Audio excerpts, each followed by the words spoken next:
ಎಲ್ಲರಿಗೂ ನಮಸ್ಕಾರ. DSK ಹೊಸ ಅಧ್ಯಾಯ ಯೂಟ್ಯೂಬ್ ಚಾನಲ್ಗೆ ಸ್ವಾಗತ. ಇವತ್ತು ಸೆಕೆಂಡ್ ಸೆಮ್ BComನ ಕಿಶೋರರು ಎಂಬ ಚಾಪ್ಟರ್ನ ಸಾರಾಂಶವನ್ನು ತಿಳಿದುಕೊಳ್ಳೋಣ. ಈ ಕಿಶೋರರು ಎಂಬ ಚಾಪ್ಟರನ್ನು ನಾಗಲಕ್ಷ್ಮಿ ಹರಿಹರೇಶ್ವರರವರು ನಮಗೆ ಸುಂದರವಾಗಿ ಕಟ್ಟಿಕೊಟ್ಟಿದ್ದಾರೆ. ಈಗ ಈ ಚಾಪ್ಟರ್ನ ಸಾರಾಂಶವೆಂದರೆ, ಮನುಷ್ಯ ಹುಟ್ಟಿನಾಗಿನಿಂದ ಬೆಳೆಯುವವರೆಗೂ ಒಂದೊಂದು ಹಂತದಲ್ಲಿ ಒಂದೊಂದು ರೀತಿಯ ವ್ಯವಸ್ಥೆಯಲ್ಲಿ ಬೆಳೆಯುತ್ತಾ ಬರ್ತಾನೆ. ಮೊದಲಿಗೆ ಬಾಲ್ಯ ವ್ಯವಸ್ಥೆ, ಮತ್ತು ತರುಣ ವ್ಯವಸ್ಥೆ, ಯೌವನ ವ್ಯವಸ್ಥೆ, ಹೀಗೆ ಮುಂತಾದ ವ್ಯವಸ್ಥೆಗಳನ್ನು ದಾಟಿ ತನ್ನ ಬದುಕನ್ನು ಸಾಗಿಸ್ತಾನೆ. ಇಂತಹ ಸಂದರ್ಭದಲ್ಲಿ ಕಿಶೋರರು ಅಂದರೆ ಆಗ ತಾನೇ ಬಾಲ್ಯವನ್ನು ದಾಟಿ ಹದಿಹರೆಯಕ್ಕೆ ಬಂದಾಗ ಅವರಲ್ಲಾಗುವ ಚಂಚಲತೆ ಮತ್ತು ಕುತೂಹಲ, ವಸ್ತುಗಳ ಬಗ್ಗೆ ಅವರಿಗೆ ಕುತೂಹಲತೆ ಮತ್ತು ಅವರಲ್ಲಿ ಮೂಡುವ ದೈಹಿಕ ಮತ್ತು ಮಾನಸಿಕ ಬೆಳವಣಿಗೆ ಎಲ್ಲವೂ ಸಹ ಒಂದು ವಿಶಿಷ್ಟವಾಗಿ ವಿಚಿತ್ರವೆನಿಸುತ್ತದೆ. ಇಂತಹ ಸಂದರ್ಭದಲ್ಲಿ ಕಿಶೋರರಿಗೆ ನಾವೇನಾದರೂ ಸರಿಯಾದ ಮಾರ್ಗದರ್ಶನವನ್ನು ನೀಡಿದರೆ ಅವರ ಬದುಕು ಹಸನಾಗುತ್ತದೆ. ಅಂದರೆ ಅವರ ಬದುಕು ಸುಂದರವಾಗಿ ರೂಪುಗೊಳ್ಳಲು ಸುಧಾರಣೆಯಾಗುತ್ತದೆ. ಯಾಕೆಂದರೆ ಮಕ್ಕಳು ಹದಿಹರೆಯಕ್ಕೆ ಬಂದ ನಂತರ ಅವರಲ್ಲಿ ಭಾವನೆಗಳು, ಪ್ರೀತಿ ಮತ್ತು ಚಂಚಲತೆ, ಪ್ರಶ್ನೆ ಮಾಡುವ ಮನೋಭಾವ, ಹೀಗೆ ಹಲವು ವಿಷಯಗಳ ಬಗ್ಗೆ ಕುತೂಹಲಗಳು ಸಾಕಷ್ಟು ಕಂಡುಬರ್ತವೆ. ಇಂತಹ ಸಮಯದಲ್ಲಿ ಅವರಿಗೆ ಪೋಷಕರು ಅಥವಾ ನಾವು, ಸಮಾಜ ಹೇಗೆ ಎಲ್ಲ ವಿಭಿನ್ನವಾಗಿ ಕಾಣ್ತದೆ ಮತ್ತು ಅವರ ಮನಸ್ಸಿನ ಮೇಲೆ ಏನೇನೆಲ್ಲ ಪರಿಣಾಮ ಬೀರುತ್ತೆ, ಇಂತಹ ವ್ಯವಸ್ಥೆಯಲ್ಲಿ ನಾವು ಅವರನ್ನು ಹೇಗೆ ಕಂಟ್ರೋಲ್ ಮಾಡಿದ್ರೆ ಅವರ ಬದುಕಿನಲ್ಲಿ ಒಳ್ಳೆಯ ವ್ಯಕ್ತಿತ್ವವನ್ನು ಬಳಸ್ಕೊಂಡು ಅವರು ಜೀವನದಲ್ಲಿ ಒಳ್ಳೆಯ ವ್ಯಕ್ತಿಗಳಾಗ್ತಾರೆ ಅನ್ನೋದನ್ನು ಇಲ್ಲಿ ಸುಂದರವಾಗಿ ಕಟ್ಟಿಕೊಟ್ಟಿದ್ದಾರೆ. ಇವಾಗ ನಮಗೆ ಕಿಶೋರರು ಅಂದರೆ ಯಾರು ಅಂತಂದರೆ 13 ವಯಸ್ಸಿನಿಂದ 18ರ ವಯಸ್ಸಿನವರೆಗೆ ಇರುವಂತಹ ವಯಸ್ಸಿನ ಮಕ್ಕಳನ್ನು ಕಿಶೋರರು ಅಂತ ಕರಿತೀವಿ. ಈ ಕಿಶೋರರನ್ನು ವಿಜ್ಞಾನಿಗಳು ಹೇಳೋದಾದರೆ 13 ವಯಸ್ಸಿನಿಂದ 19 ವರ್ಷ ಅಥವಾ 20 ವರ್ಷ ಅಂತ ಹೇಳ್ತಾರೆ. ಅಂದರೆ ಅವರ ವಯಸ್ಸನ್ನು ನಿಗದಿ ಮಾಡ್ತಾರೆ. ಇಂತಹ ಸಮಯದಲ್ಲಿ ನಾವು ಅವ್ರನ್ನ ಟೀನೇಜ್ ಎಂಬ ಇಂಗ್ಲೀಷ್ ಪದಕ್ಕೆ ನಾವು ಸಂವಾದಿಯಾಗಿ ಕಾಣ್ತೀವಿ. ಹದಿಹರೆಯಕ್ಕೆ ಬಂದಂತಹ ಮಕ್ಕಳನ್ನು ಅಂದರೆ ಟೀನೇಜ್ ಮಕ್ಕಳನ್ನು ಅವರ ವಿಚಾರಗಳನ್ನು ನಾವು ತಿಳಿದೇ ಇರ್ತೀವಿ. ಈಗಿದ್ದಂಥ ಸಂದರ್ಭದಲ್ಲಿ ಬೆಳೆಯುವ ಸಿರಿ ಮೊಳಕೆಯಲ್ಲಿ ಎಂಬಂತೆ ಅಂತಹ ಮಕ್ಕಳನ್ನು ಈಗ ಅವ್ರೇನು ಮಾಡ್ತಾರೆ ಅಂತಂದರೆ, ಪ್ರತಿಯೊಂದು ವಸ್ತುವನ್ನು, ಪ್ರತಿಯೊಂದು ವಿಷಯವನ್ನು ಸಂಶೋಧನೆಗಾಗಿ ಅವರು ಹುಡುಕಾಟವನ್ನು ಪ್ರಾರಂಭಿಸ್ತಾರೆ. ಇಂತಹ ವಿಚಾರದಲ್ಲಿ ನಾವು ಅವರಿಗೆ ಸರಿಯಾದ ಮಾರ್ಗದರ್ಶನ ಮತ್ತು ಅವರು ಏನೇನೆಲ್ಲ ಕೇಳ್ತಾರೋ ಅದನ್ನೆಲ್ಲವನ್ನು ನಾವು ಸರಿಯಾದ ರೀತಿಯಲ್ಲಿ ಈ ಹಂತದ ಟೀನೇಜ್ ವ್ಯವಸ್ಥೆಯಲ್ಲಿ ನಾವು ಅವರಿಗೆ ಸಹಕರಿಸಿ ಅವರನ್ನು ನಮ್ಮ ಹಿಡಿತದಲ್ಲಿ ಇಟ್ಟುಕೊಂಡು ಅವರ ಮುಂದಿನ ಭವಿಷ್ಯಕ್ಕಾಗಿ ಶ್ರಮಿಸಿದರೆ ಅವರು ಉನ್ನತ ವ್ಯಕ್ತಿಗಳಾಗ್ತಾರೆ. ಎಂದರೆ ಬುನಾದಿ ಅಲ್ವಾ? ಇವಾಗ ಟೀನೇಜ್ ಮಕ್ಕಳು ಏನು ಟೀನೇಜಲ್ಲಿ ತಮ್ಮ ಬುನಾದಿಯನ್ನು ಹಾಕೊಳ್ತಾರೋ, ಅಂದರೆ ಕನಸುಗಳನ್ನು ಕಂಡುಕೊಳ್ತಾರೋ ಅಥವಾ ಇಂಥದ್ದನ್ನು ಸಾಧನೆ ಮಾಡಬೇಕು ಅಂತ ಅನ್ಕೋತಾರೋ, ಅವರಿಗೆ ಈ ವಯಸ್ಸು ಏನಾಗಿರುತ್ತೆ ಅಂತಂದರೆ ತಮ್ಮ ಜೀವನವನ್ನು, ತಮ್ಮ ವ್ಯಕ್ತಿತ್ವವನ್ನು ರೂಪಿಸ್ಕೊಳ್ಳೋದಕ್ಕೆ ಒಂದು ಬುನಾದಿ ಆಗಿರುತ್ತೆ, ಅಂತಂದರೆ ಫೌಂಡೇಶನ್ ಆಗಿರುತ್ತೆ. ಇಂತಹ ಸಮಯದಲ್ಲಿ ಅವರ ಮೇಲೆ ಮಾನಸಿಕವಾಗಿ ಮತ್ತು ಅವರಿಗೆ ಬೇರೆ ಬೇರೆ ರೀತಿಯ ಏನು ಸಮಾಜದ ಪ್ರಭಾವ ಬೀರುತ್ತೋ ಅದು ಏನಾಗುತ್ತೆ ಅಂತಂದರೆ ಅವರ ಮನಸ್ಸಿಗೆ ತುಂಬ ಗಾಢವಾಗಿ ಪರಿಣಾಮ ಬೀರುತ್ತೆ. ಇದು ನಂತರ ಯಾವ ರೀತಿ ಬದಲಾವಣೆ ಆಗುತ್ತೆ ಅಂತಂದರೆ, ತನ್ನ ಜೊತೆಗಿದ್ದವರ ಸಹವಾಸ ದೋಷ ಏನಂತೀವಲ್ವಾ, ಈ ಥರ ಸಹವಾಸ ದೋಷಗಳು ಸಹ ಅವರಲ್ಲಿ ಏನಾಗ್ಬೋದು, ಭಾವನೆಗಳ ಮತ್ತು ಅವರ ಬದುಕಿನ ಮೌಲ್ಯಗಳಿಗೆ ಅದು ಪ್ರಭಾವವನ್ನು ಬೀರುತ್ತೆ. ಇಂತಹ ಸಂದರ್ಭದಲ್ಲಿ ಏನು ಮನೆಯಲ್ಲಿ ಅವರು ತಂದೆ ತಾಯಿ, ಕುಟುಂಬ, ಅಣ್ಣ ತಂಗಿ, ಇಂತಹ ಎಲ್ಲರೂ ಸಹ ಅವರನ್ನು ಏನು ಮಾಡಬೇಕು ಅಂತಂದರೆ ಜವಾಬ್ದಾರಿಯಿಂದ ಅವರನ್ನು ಅವರ ಕನಸುಗಳತ್ತ, ಅವರ ಗುರಿಗಳತ್ತ ಮತ್ತು ಅವರ ಜೀವನದತ್ತ, ಅವರ ಬದುಕನ್ನು ಕಟ್ಟಿಕೊಳ್ಳಲು ಸಹಾಯದ ಜೊತೆಗೆ ಮತ್ತು ಅವರ ಸರಿತಪ್ಪುಗಳನ್ನು ತಿದ್ದುದ್ದೇ ಆದರೆ ಏನಾಗುತ್ತೆ ಅಂತಂದರೆ ಅವರ ಬದುಕು ಸುಂದರವಾಗುತ್ತೆ. ಇದನ್ನು ಬಸವಣ್ಣನವರು ಒಂದು ವಚನದಲ್ಲಿ ಏನು ಹೇಳ್ತಾರಪ್ಪ ಅಂತಂದರೆ, ಇಂತಹ ವಯಸ್ಸಿನ ಮಕ್ಕಳನ್ನು ಎನ್ನ ಚಿತ್ತಹು ಹತ್ತಿ ಹಣ್ಣು ನೋಡಯ್ಯ ವಿಚಾರಿಸಿದೊಡನೆ ಉರುಳಿಲ್ಲವಯ್ಯ ಅಂತಂದರೆ ಏನು ಹೇಳ್ತಾರೆ ಅಂತಂದರೆ, ಎನ್ನ ಚಿತ್ತ, ಆ ಮನಸ್ಸಿನಲ್ಲಿ, ಆ ವಯಸ್ಸಿನಲ್ಲಿ ಇರುವಂತಹ ಮಕ್ಕಳ ಮನಸ್ಸು ಹತ್ತಿ ಹಣ್ಣಿನಂತ. ಅಂದರೆ ಅವರ ಮನಸ್ಸೇ ಒಂದು ಹಣ್ಣಿನಂತೆ. ಅದನ್ನು ಸರಿಯಾಗಿ ನೋಡಿದ್ರೆ ಅದರೊಳಗೆ ಏನೇನೆಲ್ಲ ಹುಳ ಇದ್ದಾವ ಅಥವಾ ಹಣ್ಣು ಸುಂದರವಾಗಿದೆಯಾ ಅನ್ನೋದು ನಮಗೆ ಹೇಗೆ ಸೂಕ್ಷ್ಮವಾಗುತ್ತೋ ಅಂಥದನ್ನು ನಾವು ಗಮನಿಸಬೇಕಾಗತ್ತೆ. ಇಲ್ಲ ಅಂತಂದರೆ ಏನಾಗುತ್ತೆ ಅಂತಂದರೆ, ಅಂತಹ ಹಣ್ಣಲ್ಲೂ ಸಹ ಹುಳ ಹೇಗೆ ತುಂಬುತ್ತೋ ಹಾಗೆ ಅಂಥ ವಯಸ್ಸಿನ ಮಕ್ಕಳಲ್ಲಿ ಕೆಟ್ಟ ಆಲೋಚನೆಗಳು, ಕೆಟ್ಟ ವಿಚಾರಗಳು ತುಂಬಿದರೆ ಅವರು ಇಡೀ ಅವರ ಜೀವನವೇ ವ್ಯರ್ಥವಾಗಿ ಬಿಡುತ್ತೆ, ವೇಸ್ಟ್ ಆಗಿ ಬಿಡುತ್ತೆ. ಅದನ್ನೇ ನಂತರ ಈಗ ಅಂಥ ವಯಸ್ಸಿನಲ್ಲಿ ನಾವು ಮಕ್ಕಳಿಗೆ ಶಕ್ತಿ ಇಲ್ಲ ಅಂತ ಹೇಳಿ ನಾವೇನು ಮಾಡ್ತೀವಿ ಅಂತಂದರೆ ಅವರನ್ನು ಕಡೆಗಣಿಸೋದು ಜಾಸ್ತಿ. ಎಲ್ಲೇ ನೋಡಿ ಏನು ಹೇಳ್ತಾರೆ, ಇನ್ನೂ ನೀವು ಚಿಕ್ಕವರು, ನಿಮಗೇನು ತಿಳಿಯೋದಿಲ್ಲ ಅಂತ ಹೇಳಿ ಮಕ್ಕಳನ್ನು ಕಡೆಗಣಿಸ್ತಾರೆ. ಆದರೆ ಅಂತಹ ವ್ಯವಸ್ಥೆಯಲ್ಲಿ ನಾವೇನಾದರೂ ಸ್ವಲ್ಪ ಹಿಂದಕ್ಕೆ ಹೋದರೆ, ಮಹಾಭಾರತದಲ್ಲಿ ಬರ್ತಿದ್ದಂತಹ ಅಭಿಮನ್ಯು, ರಾಮಾಯಣದಲ್ಲಿ ಬರುವಂತಹ ಏಕಲವ್ಯಗಳು ಮತ್ತು ಬಬ್ರುವಾಹನ ಎಲ್ಲರೂ ಸಹ ಕಿಶೋರ ವ್ಯವಸ್ಥೆಯವರೇ. ಮಹಾಭಾರತದಲ್ಲಿ ಬರುವಂತಹ ಅಭಿಮನ್ಯು ಚಿಕ್ಕವನಾದರೂ ಸಹ ನಾನು ಚಿಕ್ಕವನು ಎಂಬ ಪಟ್ಟವನ್ನು ಹಣೆಗೆ ಕಟ್ಟದೆ ಸುಮ್ಮನೆ ಕೂರಲಿಲ್ಲ. ಅವನು ಚಕ್ರವ್ಯೂಹವನ್ನು ಭೇದಿಸಿ ವೈರಿಗಳ ಒಂದಿಗೆ ಹೇಗೆ ಹೊಡೆದಾಡಿದ್ನೋ ಅಂತಹ ವೀರಾವೇಶವನ್ನು ಏನು ಮಾಡುತ್ತೆ ಅಂತಂದರೆ ಇಂಥ ವಯಸ್ಸು ಮಕ್ಕಳಲ್ಲಿ ಚಿಮ್ಮುತ್ತೆ.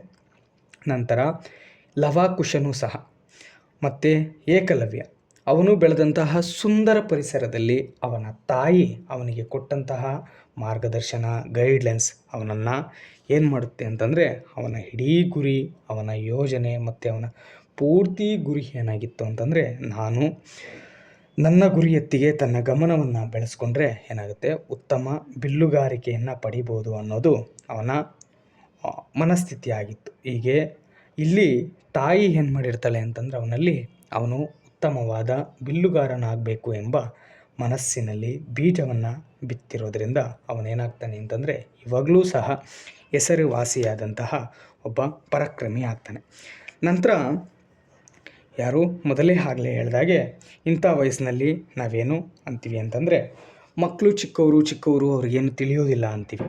ಆದರೆ ಹಿಂದೆ ಸ್ವಲ್ಪ ನೋಡಿದ್ರೆ ಮಹಾನ್ ಮೇಧಾವಿಗಳು ಏನಿದ್ರೋ ಅಂತಹ ಮಹಾನ್ ಮೇಧಾವಿಗಳು ಅಂದಿನಿಂದ ಸ್ವತಂತ್ರ ಹೋರಾಟದಿಂದ ಮತ್ತು ರಾಮಾಯಣ, ಮಹಾಭಾರತ ಮುಂತಾದ ಕಾದಂಬರಿಗಳನ್ನು, ಪುಸ್ತಕಗಳನ್ನು ಓದ್ತಾ ಬಂದರೆ ಅತಿ ಹೆಚ್ಚು ತಮ್ಮ ವೀರಾವೇಶವನ್ನು, ಶೂರತ್ವವನ್ನು ನಮಗೆ ತೋರಿಸಿರೋರು ಯಾರಪ್ಪ ಅಂತಂದರೆ ಇಂತಹ ಕಿಶೋರ ವ್ಯವಸ್ಥೆಯಲ್ಲಿರುವ ಮಕ್ಕಳು. ಇಂತಹ ಮಕ್ಕಳಲ್ಲಿ ಏನಾಗುತ್ತೆ ಅಂತಂದರೆ ವಯಸ್ಸು ಚಿಕ್ಕದಾದರೂ ಸಹ ಅವರ ಮನಸ್ಸಿನಲ್ಲಿ ಆ ಕಿಚ್ಚು ಜಾಸ್ತಿ ಇರುತ್ತೆ. ಅದನ್ನೇ ಇಲ್ಲಿ ಏನು ಹೇಳ್ತಾರೆ ಅಂತಂದರೆ ಅದನ್ನೇ ಸುಂದರವಾಗಿ ಹೇಳ್ತಾರೆ. ಹಾಗೆ ಮತ್ತೆ ಅವ್ರು ಏನು ಮಾಡ್ತಾರಪ್ಪ ಅಂತಂದರೆ ಅವರ ಮನಸ್ಸಿನಲ್ಲಿ ತುಂಬ ವಿಚಾರಗಳ ಬಗ್ಗೆ ಏನಾಗ್ತಾ ಇರುತ್ತೆ, ವಿಷಯಗಳನ್ನು ಕೇಳಬೇಕು ಅನ್ನೋದು ಎಲ್ಲ ಸಹ ಅವರಿಗೆ ಮನಸ್ಸಿನಲ್ಲಿ ಮೊಳಕೆ ಹೊಡಿತಾ ಇರುತ್ತೆ. ಇಂತಹ ಸಮಯದಲ್ಲಿ ಅವರು ಸಮಾಜವನ್ನು ಏನು ಮಾಡ್ತಾರೆ ಅಂತಂದರೆ ಸಮಾಜದಲ್ಲಿ ಇರುವಂತಹ ಸರಿ, ತಪ್ಪು, ಸುಳ್ಳು, ಮೋಸ ಎಲ್ಲದರ ಬಗ್ಗೆ ಕಿಡಿಕಾರ್ತಾರೆ. ಅಂತಂದರೆ ಇದು ಸರಿ, ಇದು ತಪ್ಪು, ಈಗ ಮಾಡ್ತಿದ್ದಾರೆ, ಈಗ ಮಾಡಬಾರ್ದು ಅನ್ನೋದು ಅಂತಹ ವಯಸ್ಸಿನ ಮಕ್ಕಳಲ್ಲಿ ಜಾಸ್ತಿ ಬರುತ್ತೆ. ನೀವು ನೋಡೋದಾದರೆ ನಮ್ಮ ವಯಸ್ಸು ದಾಟಿ ಬಂದಾಗ ನಾವು ಅಂಥ ವಯಸ್ಸಿನಲ್ಲಿ ಏನು ಮಾಡ್ತಾಯಿದ್ವಿ, ಪ್ರಶ್ನೆಯನ್ನು ಮಾಡ್ತಾಯಿದ್ವಿ. ಇಂದಿನ ಟೀನೇಜ್ ಮಕ್ಕಳು ಏನಿದ್ದಾರೋ ಅಲ್ಲಿ ನೀವು ಗಮನಿಸಿದರೆ ನಿಮಗೆ ಗೊತ್ತಾಗುತ್ತೆ. ಅದನ್ನು ಯಾಕೆ ಹೀಗೆ ಮಾಡಬೇಕು, ಅದನ್ನು ಯಾಕೆ ಹಿಂಗೆ ಮಾಡಬಾರ್ದು ಅನ್ನೋ ಪ್ರಶ್ನೆ ಬರುತ್ತೋ, ಅಥವಾ ಇದು ಸುಳ್ಳು, ತಪ್ಪು, ಸರಿ, ಇದು ಮೋಸ, ಇದು ಹಿಂಗೆ ವಂಚನೆ ಅನ್ನೋ ಅವರ ವ್ಯಕ್ತಿತ್ವ ಏನಾಗುತ್ತೆ ಅಂತಂದರೆ ಸಮಾಜದ ಮೇಲೆ ಅವರು ಸಮಾಜದಲ್ಲಿ ನಡೆಯುವಂತಹ ಅನ್ಯಾಯಗಳನ್ನು, ತಪ್ಪುಗಳನ್ನು ವಿರೋಧಿಸೋದಕ್ಕೆ ಅವರ ಮನಸ್ಸಿನಲ್ಲಿ ಜ್ವಾಲಾಮುಖಿ, ಅಂದರೆ ಪ್ರಶ್ನೆ ಮಾಡುವ ಜ್ವಾಲಾಮುಖಿ ಸ್ಫೋಟದಂತೆ ಸಿಡಿತಾ ಇರುತ್ತೆ. ನಂತರ ಇನ್ನೊಂದು ಕಾಲಘಟ್ಟದಲ್ಲಿ ಹೋದರೆ ಏನಾಗತ್ತಪ್ಪ ಅಂತಂದರೆ, ಆಗ ತಾನೇ ಬಾಲ್ಯದಿಂದ ಕಿಶೋರ ವ್ಯವಸ್ಥೆಗೆ ಬಂದಂಥ ಮಕ್ಕಳು ಹೇಗೆ ಮನೆಯಲ್ಲಿ ಹೇಳ್ದಂತಹ ಸಂಪ್ರದಾಯಗಳು ಮತ್ತು ಮನೆಯವರು ಹೇಳಿದಂತಹ ನಿಯಮ ನಿಬಂಧನೆಗಳನ್ನು ಅವರು ಏನು ಮಾಡೋದಿಲ್ಲ ಅಂತಂದರೆ ಪೂರ್ತಿ ಪ್ರಮಾಣದಲ್ಲಿ ಕೇಳೋದಕ್ಕೆ ಸಿದ್ಧ ಇರಲ್ಲ. ಯಾಕೆಂದರೆ ಆಗ ತಾನೇ ಸ್ವತಂತ್ರವನ್ನು ಬಯಸುವ ವಯಸ್ಸಿಗೆ ಬಂದಂತಹ ಕಿಶೋರರಿಗೆ ಅವರು ಸ್ವಲ್ಪ ಹುಸಿನಗು, ಕೋಪ, ಕೆಸಬಿ ಅಂಕನ ಇವೆಲ್ಲವೂ ಸಹ ಅವರಲ್ಲಿ ಏನಾಗ್ತಾ ಇರುತ್ತೆ ಅಂತಂದರೆ, ಸ್ವಲ್ಪ ಅವರ ನಡವಳಿಕೆಗಳು ಆವಾಗವಾಗ ಅವರ ಮನಸ್ಸಿನಲ್ಲಿ ಚಿತ್ರಣವಾಗ್ತಾ ಇರುತ್ತೆ.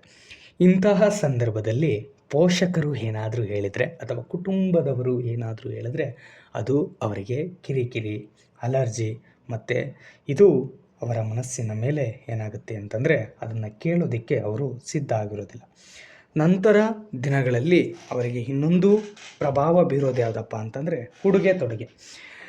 ಬಾಲ್ಯ ವ್ಯವಸ್ಥೆಯನ್ನು ದಾಟಿ ಕಿಶೋರ ವ್ಯವಸ್ಥೆಗೆ ಬಂದಾಗ ಅವರು ಹುಡುಗ ಇದ್ದರೆ ನಾನು ಹೀರೋ ಅಂತನೋ ಅಥವಾ ಹುಡುಗಿ ಇದ್ದರೆ ನಾನು ಹೀರೋಯಿನ್ ಅಂತನೋ ಅವರೇ ಮನಸ್ಸಿನಲ್ಲಿ ತಮ್ಮ ಬದಲಾವಣೆಯನ್ನು ತಂದ್ಕೊಂಡು ಬಿಡ್ತಾರೆ. ಇಂಥ ವ್ಯವಸ್ಥೆಯಲ್ಲೇ ನಾವು ಕಂಡಾಗ ಕಟಿಂಗ್ಗಳಲ್ಲಿ ವಿನ್ಯಾಸ ಮತ್ತು ನಾವು ಹಾಕುವ ಬಟ್ಟೆಗಳಲ್ಲಿ ಅವರು ಹಾಕುವ ಬಟ್ಟೆಗಳಲ್ಲಿ ವಿನ್ಯಾಸಗಳು, ಸ್ಟೈಲಿಶ್ಗಳು ಮತ್ತು ಹೀಗೆ ಮುಂತಾದ ಸ್ಟೈಲ್ಗಳು ಏನಾಗುತ್ತೆ ಅಂತಂದರೆ ಅವರಲ್ಲಿ ಬರುತ್ತೆ. ಹೀಗೆ ಮತ್ತೆ ಅವರ ಬಟ್ಟೆಗಳು ಮತ್ತು ಅವರ ಕೇಶ ವಿನ್ಯಾಸಗಳನ್ನು ನೋಡಿದ್ರೆ ನಮಗೇನು ಅನಿಸುತ್ತೆ ಅಂತಂದರೆ ಅವರು ಏನಪ್ಪ ಅನ್ಕೋತಾರೆ ಅಂತಂದರೆ, ಈಗ ಹೆಣ್ಮಕ್ಳಿದ್ರೆ ನಾವು ಯಾಕೆ ಹೆಣ್ಮಕ್ಳು ಇದೇ ಥರ ಇರಬೇಕು, ಪುರುಷರಂತೆ ಯಾಕೆ ಇರೋದಕ್ಕಾಗಲ್ಲ ಅಂತ ಹೇಳಿ ಅವರ ಉದ್ದವಾದ ಕೇಶರಾಶಿಗಳನ್ನು ಕತ್ತರಿಸಿ ಹುಡುಗನಂತೆಯೇ ಕಾಣುವುದುಂಟು. ಮತ್ತು ಹುಡುಗಿರ ಬಟ್ಟೆಯನ್ನು ನಾವು ಏನಕ್ಕೆ ಹಾಕಬೇಕು, ಹುಡುಗಿರಾಗಿ ಇದೇ ಥರ ಬಟ್ಟೆಯನ್ನು ಯಾಕೆ ಹಾಕಬೇಕು, ಪುರುಷರ ಬಟ್ಟೆಗಳನ್ನು ಹಾಕೋಣ ಅಂತ ಹೇಳಿ ಸವಾಲುಗಳನ್ನು ಹಾಕಿ ಅವರು ಪುರುಷರಂತೆಯೇ ಬಟ್ಟೆಗಳನ್ನು ಧರಿಸಿ ಪ್ಯಾಂಟು ಶರ್ಟು ಹೀಗೆ ಧರಿಸಿ ಅವರು ಸಮಾಜದಲ್ಲಿ ಓಡಾಡೋದುಂಟು.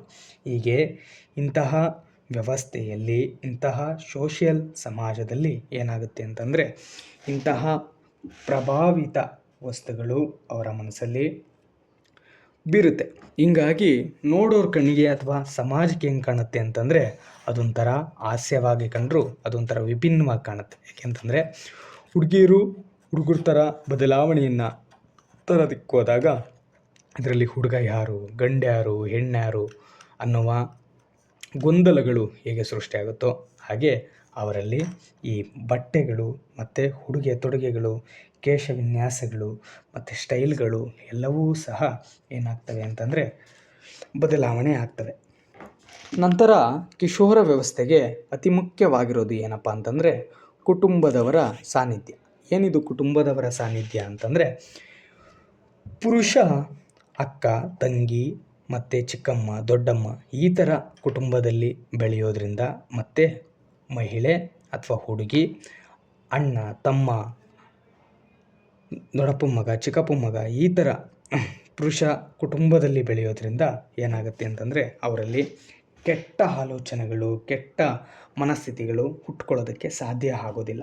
ಎಲ್ಲರೂ ನಮ್ಮವರೇ ಅನ್ನುವ ಮನಸ್ಥಿತಿ ಬಂದರೆ ಅವರೆಲ್ಲ ನಮ್ಮ ಅಕ್ಕ, ತಂಗಿ, ಸಹೋದರರು, ನಾವು ಸಹೋದರಿಯರು ಅಥವಾ ಇದನ್ನು ಮಾಡಿದರೆ ಸರಿ, ಇದನ್ನು ಮಾಡಿದ್ರೆ ತಪ್ಪು ಅನ್ನೋ ವಿಚಾರಗಳನ್ನು ಅವರೇನು ಮಾಡ್ತಾರೆ ಅಂತಂದರೆ ಅಂದಿನ ಕುಟುಂಬ ವ್ಯವಸ್ಥೆಯಲ್ಲಿ ಅವರು ಅದನ್ನು ತಿಳ್ಕೊತಾರೆ.